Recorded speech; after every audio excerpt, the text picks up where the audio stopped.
Want to know how much it costs to turn your Toyota HiAce into the ultimate off-the-grid van life experience? Well, here's my full budget breakdown.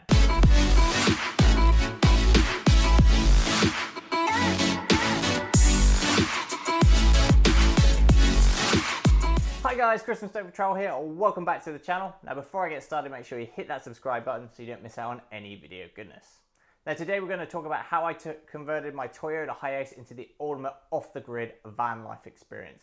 We're going to be doing a full budget breakdown of everything I spent along the way, from materials and hiring my buddy Sean as an expert carpenter to help me out, right through the solar panel breakdown and everything included in the build.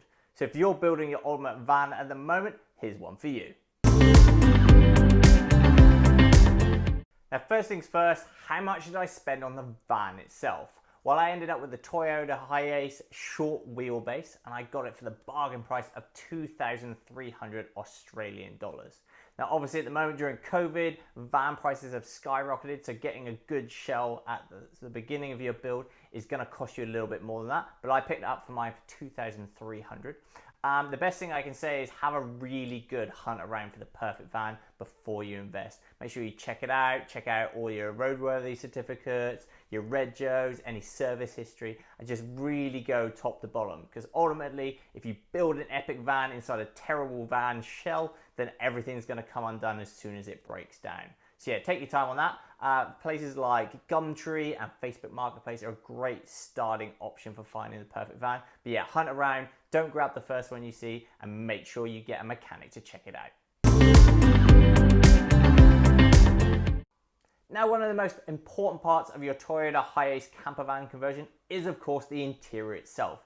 This is one of the most time-consuming, costly, but important parts of the whole build, because after all, you're going to be living in it, and it needs to be comfy and functional. Now, this part of the build set me back about 1,300 Australian dollars, and this includes everything from the wood paneling on the floors and ceiling, through to the bed frame, the cabinet, and the vinyl flooring as well. Now, to break that budget down even further, the ply I used for the walls, ceiling, and floor set me back about 300 Aussie dollars. This was 12mm ply for the walls, 7mm ply for the ceiling, and then 15mm ply for the flooring. Now on top of this, I spent another $350 on wood and materials to do the cabinets, the bed frame, and of course those pull-out drawers too. Now, extras I used for fixtures and fittings set me back about $330, and that's all the screws, varnishes, paints, and all those little bits. They do add up pretty quick. Within this, I did have a couple of splurges. I did heavy-duty runners for those back pull-out drawers, and these sent me back $56 a set. It was well worth it as they ran really smoothly and I didn't have to worry about overloading the drawers at all. In fact, me and Sean did a test where we both stood in the back drawers, bounced around, and they weren't going anywhere. The other little splurge I had within that was the touch sensitive push drawers for the main cabinet inside the van, which was one of my favorite tweaks overall the whole build. And these were $17 a set, and I needed 3 for that cabinet. Obviously, you can go a little bit cheaper on that if you want, or if you have a cabinet with more drawers, you might end up spending more, but those were the little splurges in that for me. Now on top of this, I also spent $336 on vinyl paneling, and this is the really nice finish I got on the floor and ceiling. Now, I will admit now, this wasn't the best decision I made. As Aussie summer kicked in, the vinyl paneling on the ceiling actually peeled off, and I had to scrap pretty much the entire ceiling. I ended up replacing it with a $50 sheet of ply, which I painted white, which actually ended up looking really nice, but it did mean I could probably have spent about $150 less on that. So that was a little bit gutting, but if you are building, learn from my mistakes and save yourself a little bit of money in the process as well. But yeah, for the main interior build, that was the full budget breakdown. And of course, if you plan on sleeping in your Toyota HiAce Campervan conversion, you're gonna need a bed. Now I opted for a full double foam mattress, which set me back about $169. I then obviously cut it down because I did the extendable bed option as my layout, and re-wrapped that end bit of foam, which served as a cushion during the day. And then when everything slid out at night, that slotted into that gap and gave me the full length of a double bed. I'm 6 foot. I don't understand how anyone sleeps widthways in any of these van conversions. I want to sprawl out and have a really good night's sleep. So that was really important to me. But yeah, 169 bucks for my full foam bed mattress. Now, one of the things that turns a house into a home, or a van into a home in this case, is the finishing touches. So I'm talking things like bedding, lights, cushions, and all those little tweaks that really personalize the van to you and make it really comfortable for what you need the van for. Now, this part of it, I spent about $150 on, and this included everything from the LED lights through to the bedding and things like that. You can obviously spend a whole heap more if you really want to go luxurious and pimp it out, or you can keep it budget and spend a little bit less as well. This part of the budget is really personal to you and depends what you want to buy.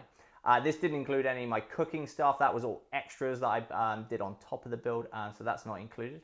But the other thing I did have a little bit of a splurge on as part of one of these finishing touches was the blackout blinds. Now, this was a bit of an unforeseen expense. I did spend $150 on this, which was definitely not something I was expecting to do.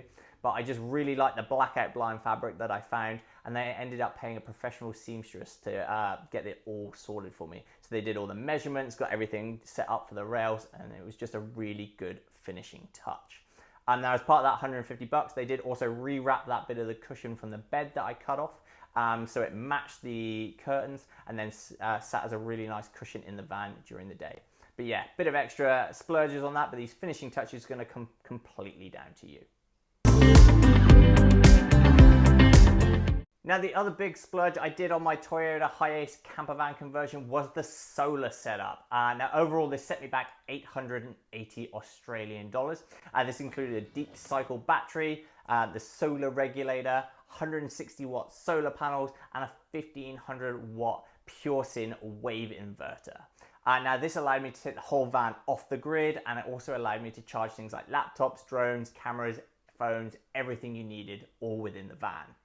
Now, a lot of people will tend to hook up their electronics and their solar to the actual car battery or go for a dual battery system. I kept mine as a closed circuit. This meant it was really easy to install. It meant I could easily strip anything out super quickly and easily if I wanted to sell the van or replace anything. And it also meant if something went wrong with the solar, it wasn't going to affect the van battery as well, which was super important. Now, out of this $880 investment, $200 of that went on the inverter, and that's the thing that allows you to take the solar panel and bump up the electricity so it can charge bigger items such as laptops and phones, and also plug in one of those plug adapters so you've got the normal electricity sockets to work from. You can also set up the solar panels so they just run off a USB charger, which a lot of people do, and you can also get cheaper solar setups as well. But yeah, that 880 bucks was money well spent, allowed me to take the van completely off the grid, charge all my electronics, and really, really did help van life in general. So yeah, 880 bucks for the solar setup, plus 100 bucks for my roof rack, which I attached to the van and bolted the solar panels too. So overall, 980 bucks, but that also included the roof rack. Now, one of the biggest overall costs of my Toyota HiAce van conversion was actually hiring Sean. Now, Sean was a local carpenter, and I decided to hire him because I literally have no manual skills when it comes to building things, and also I had none of the equipment either. So spending the actual money on hiring him for the 4 days of conversion meant I got everything done really quick. I got it done professionally, and I had access to all his tools and knowledge to help me build the van correctly. Now, the total cost for hiring Sean was $1,200. Sounds like a lot, but honestly, the amount of time, money, and expertise he saved me was absolutely incredible and was definitely one of the best investments I did in the whole build. Obviously, if you're doing it yourself, you'll be able to save a shed ton of money by not hiring an expert. Be aware you then are going to need the tools, you're going to need to do a little bit more research, and the overall project is definitely going to take you a lot longer. But if you can find a local professional to help you out, it's well worth the investment. And now for the moment of truth. What was the overall cost of my Toyota HiAce Campervan conversion? Well, including everything from the van through to hiring Sean, all the interior materials, and of course the solar panel setup to take it off the grid, the grand total was 6,265 Australian dollars. Now, obviously, your budget is going to vary a little bit depending on the amount you pay for the van, of course, whether you hire a professional, and of course the finishing touches you want inside, and of course if you decide to go for solar or not. But yeah, 6,265 Aussie dollars is the total that I spent on my van conversion. And of course, if you want a full breakdown of everything that's included in that, click on the link in the description below for my full blog post. And there you have it, guys. That's the full budget breakdown of my Toyota HiAce Campervan conversion. Now, if you're looking for any hints or tips on converting your Toyota HiAce or any van life conversion, make sure you add your questions in the comments below and I'll do my best to answer them.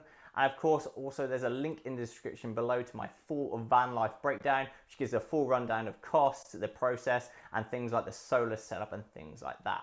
And of course, there's also a link in the description below to my HiAce Campervan conversion video, which is definitely one to check out. That's it for this week, guys. Make sure you like, comment, subscribe, and I'll see you next week. You.